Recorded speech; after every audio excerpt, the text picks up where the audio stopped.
Hello बच्चों। Math competition class Amit sir की class में आपका बहुत बहुत स्वागत है। टॉपिक ग्रुप पे आए हुए अब तक के क्वेश्चन, इम्पोर्टेंट क्वेश्चन आप देख लें। पहला क्वेश्चन, यदि ग्रुप जी एक समूह है, एक ग्रुप है तथा alpha comma beta belongs to G, तब अल्फा इन्वर्स गुणा बीटा इन्वर्स का मान है। इनमें कौन सा मान है हमें चेक करना है। बच्चों, अपन ने महत्वपूर्ण बिंदु पढ़ाए थे। उन महत्वपूर्ण बिंदुओं में पांचवा बिंदु था, क्या था? ए स्टार बी का इन्वर्स का मान B inverse star A inverse होता है। ये उत्क्रमण नियम होता है, बताया था आपको, उत्क्रमण नियम। और ये स्वयं उत्क्रमण नियम डायरेक्ट ऐसे के ऐसे आरपीएससी 2017 में पूछा जा चुका है। अब इसी क्वेश्चन में भी उत्क्रमण नियम लगेगा। बच्चों, मैं क्या करता हूँ, बीटा और अल्फ़ा का इन्वर्स, अगर फोर्थ इसका आंसर है, क्यों है आप देखें, अगर इसका इन्वर्स अगर निकालें तो क्या होगा, पीछे से इन्वर्स लेना पड़ता है। जैसे ये ए स्टार बी है तो बी का इन्वर्स स्टार ए का इन्वर्स, ऐसे इसमें अल्फ़ा का इन्वर्स डॉट बीटा का इन्वर्स, यानी कि इसका मान इसके बराबर है, यानी कि हमारा डी बिल्कुल सही आंसर है। नेक्स्ट क्वेश्चन देख लें। दूसरा क्वेश्चन क्या है बच्चों, यदि ओ ए, अच्छा दूसरे क्वेश्चन से पहले आप एक तीसरा क्वेश्चन देखें जिससे दूसरा भी हो जाएगा। तीसरा क्वेश्चन क्या है, ये भी 2021 में आया हुआ है। गुणन संक्रिया जी, संक्रिया गुणन दे रखी है और जी बराबर ये 4 अवयव हैं। आइटा की कोटि पूछी है। बच्चों, प्रत्येक अवयव की कोटि कैसे निकालेंगे? इसमें 4 अवयव हैं, चारों की मैं कोटि निकाल के सिखाता हूँ। हालांकि माइनस आइटा की निकलवा रहा है, लेकिन मैं चारों अवयव की कोटि निकालना सिखा देता हूँ। एक की कोटि निकालनी है, संक्रिय गुणन है। आप सबसे पहले घात एक लिखें तो इसका मान आएगा एक, और वो है तत्समक अवयव। अगर एक आ जाता है इसमें, तत्समक अवयव एक है और एक आ गया, इसका मतलब इस एक की कोटि एक है। अब माइनस एक की कोटि निकालेंगे तो माइनस से एक की घात पहले एक लगाएंगे, माइनस एक आया, नहीं आया अभी एक, माइनस एक की घात दो लगाएंगे, एक आ गया। इसका मतलब ऑर्डर ऑफ माइनस एक का मान कितना है? दो है, इसकी कोटि दो है, ठीक है ना। अब आइटा की कोटि निकालनी है तो पहले इसकी घात एक आइटा आएगा, आइटा की घात दो माइनस एक होता है बच्चों, आइटा की घात तीन तो इसका मान कितना आएगा? Minus iota. क्यों आइटा स्क्वायर इंटू आइटा, और आइटा की घात चार का मान था एक, यानी कि ऑर्डर ऑफ आइटा का मान कितना हो गया? चार। अब माइनस आइटा की घात एक माइनस आइटा, माइनस आइटा की घात दो, इसका मान होएगा माइनस एक, माइनस आइटा की घात तीन, यानी कि minus iota into minus iota into minus iota, तो इसका मान कितना होगा? माइनस आइटा इंटू इसका मान अभी माइनस एक, यानी कि आइटा, और माइनस आइटा की घात जब चार का मान निकालोगे, ये है आइटा की घात चार, यानी कि एक, यानी कि ऑर्डर ऑफ माइनस आइटा का मान होता है चार।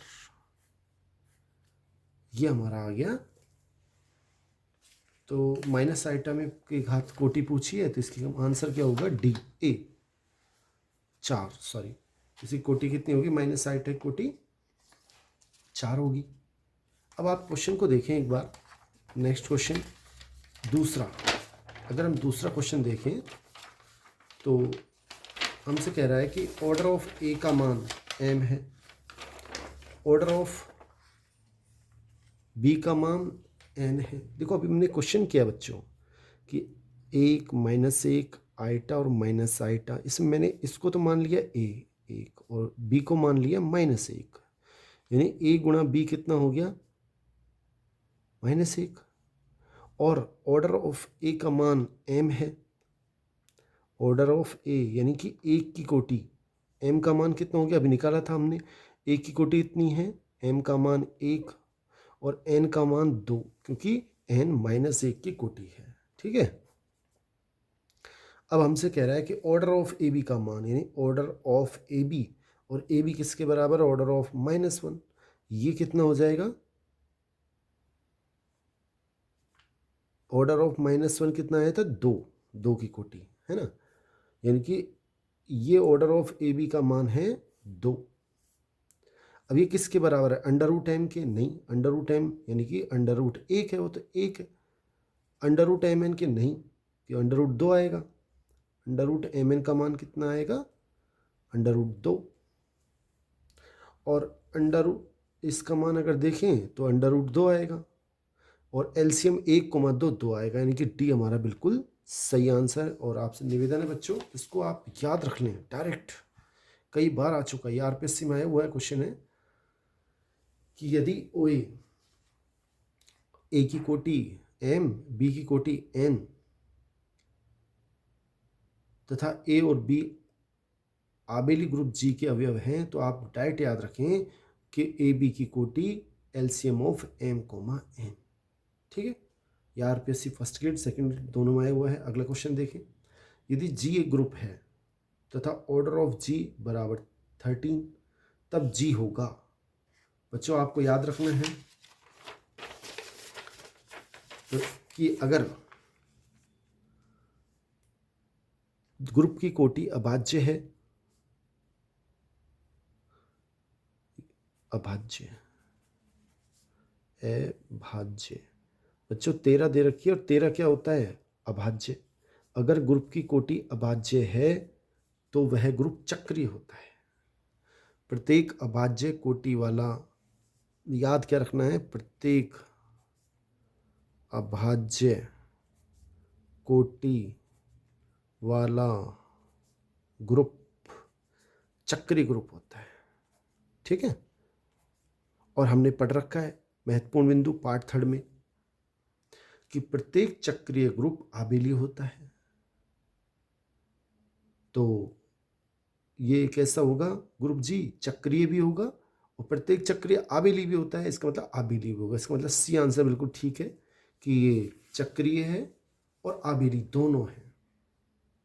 ठीक है, ये भी आरपीएससी फर्स्ट ग्रेड 2012 में आया हुआ है। नेक्स्ट क्वेश्चन देखते हैं, पांचवा क्वेश्चन क्या कहता है, यदि ए की कोटि n है, order of A is equal to n, तो ए की पावर p की कोटि क्या होगी। बच्चों आपको एक प्रमेय है, उसमें बताया था यदि ए की कोटि n है तो ए की पावर p की कोटि भी n होगी। यदि ये n और p सापेक्षिक अभाज्य हैं, और हमें दे दिया इस क्वेश्चन में कि p, n से अभाज्य है। अगर p n से अभाज्य है तो इसकी कोटि भी n होगी, यानी कि बी आंसर बिल्कुल ठीक है। प्रमेय है सीधी कि यदि a की कोटि n है तो a की पावर p की कोटि भी n होगी यदि n, p का में से एक है, सापेक्षिक अभाज्य हैं, याद रखना है। नेक्स्ट छठा क्वेश्चन आरपीएससी से, ये भी आया हुआ है आरपीएससी में, और ये भी आरपीएससी सेकंड ग्रेड में 2017 में पूछा गया है कि ए बी सी ग्रुप जी है में से 3 अवयव हैं और इसका मान पूछा है। बड़ा आसान, अभी जैसे हमने बताया था आपको, पहले सी का इन्वर्स आएगा इसमें